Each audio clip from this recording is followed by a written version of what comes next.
Welcome back to Iraqi Dinar Alert. Today, we're diving deep into a topic that has fascinated, confused, and captivated investors for nearly 2 decades.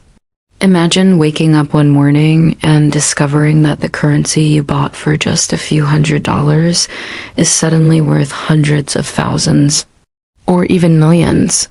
This is the dream that has attracted thousands of people around the world to the Iraqi dinar. For years, people across the globe have been quietly buying stacks of Iraqi banknotes. They believe that someday, maybe even overnight, Iraq's currency will dramatically increase in value. If that happens, early buyers could become millionaires. To outsiders, this sounds completely unrealistic. But to believers, it's the opportunity of a lifetime. So why does this idea exist? Where did it start?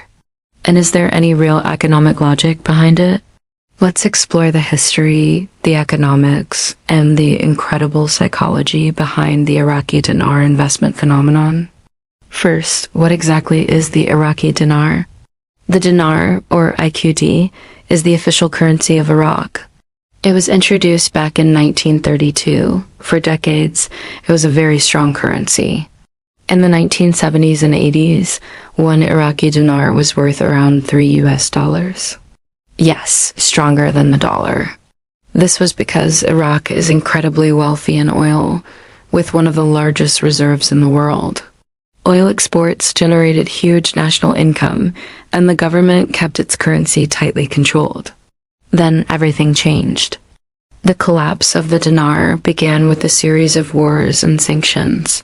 The Iran-Iraq War in the 1980s was incredibly expensive, and the government started printing money to pay for it, sparking inflation. Then, after the 1990 invasion of Kuwait, the United Nations imposed severe economic sanctions. This was catastrophic. Iraq could no longer export oil normally or access global banking. So the government printed massive, and I mean massive, amounts of money. The result was hyperinflation. The dinar crashed from $3 each to being almost worthless. By the early 2000s, $1 was worth about 3,000 Iraqi dinar. People lost their life savings overnight. Everything shifted again after the 2003 Iraq War. A new government was formed, and a new currency was introduced. The old Saddam-era banknotes were replaced with new ones, printed with modern security features by the Central Bank of Iraq. This moment is the foundation of the Dinar Millionaire belief. Why? Because historically, after major political changes, some currencies have revalued. Investors started comparing Iraq to post-war Germany or Kuwait after the Gulf War, and that's where the theory really took off. The core belief is called the Revaluation, or RV theory. It is pretty simple. Supporters believe Iraq will revalue its currency to reflect its immense oil wealth. They argue that the dinar is artificially undervalued. Right now, $1 is worth around 1,300 Iraqi dinar. Believers expect the rate to jump, maybe to 1 dinar for $1 or even more. So, if someone buys 1 million dinar, which costs less than $800 today, and the rate becomes 1-to-1, they would suddenly have $1 million. This is why many people call it a lottery ticket investment. So why do supporters think this will happen? The number one reason is oil. Iraq has the 5th largest proven oil reserves on the planet. The logic is that a nation this rich in resources should have a strong currency. They believe that once Iraq's economy stabilizes, the dinar must rise to reflect that wealth. Second, they point to Iraq's reconstruction. After decades of conflict, the country is rebuilding everything: roads, airports, housing, and its energy sector.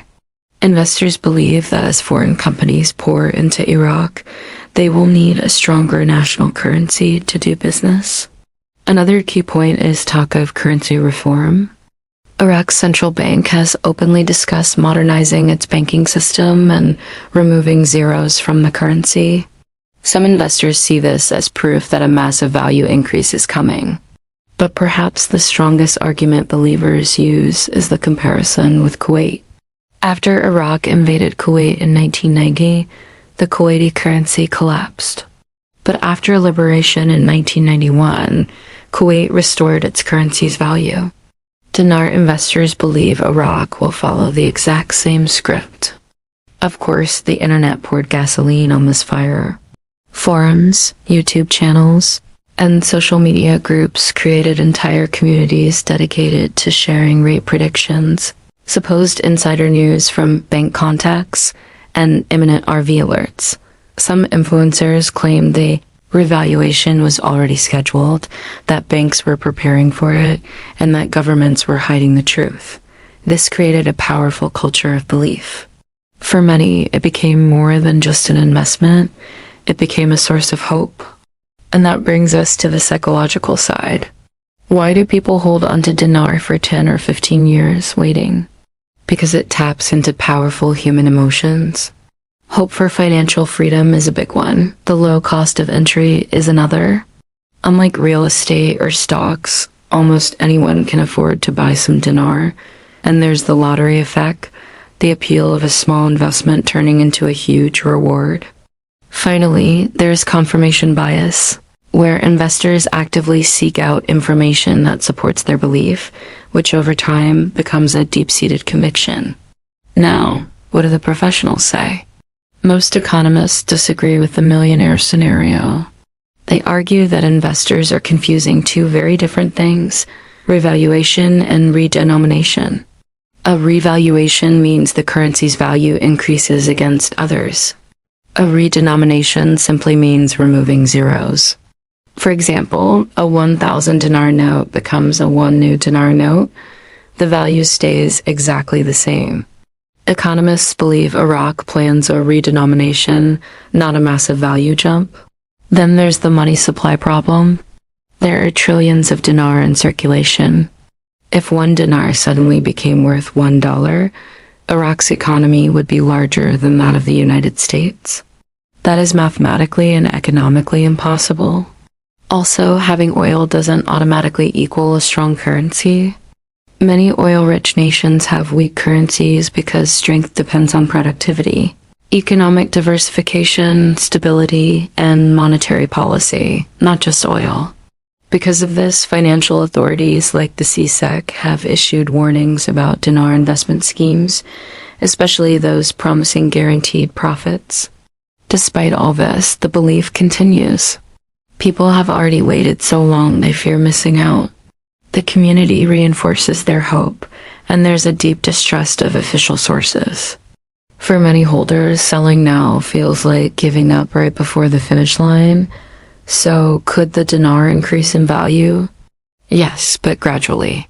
A realistic scenario might see the dinar strengthen over many years as the economy improves.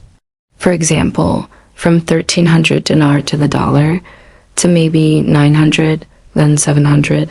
This would be a welcome appreciation for investors, but it's not the overnight millionaire-making event many are hoping for.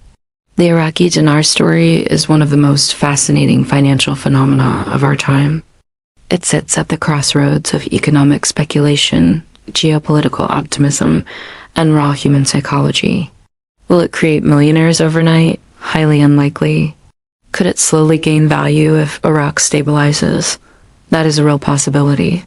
But one thing is certain, the dinar movement shows just how powerful hope can be in the world of finance. People aren't just buying a currency. They're buying a future they desperately want to believe in. Thanks for watching, and don't forget to follow for more insights.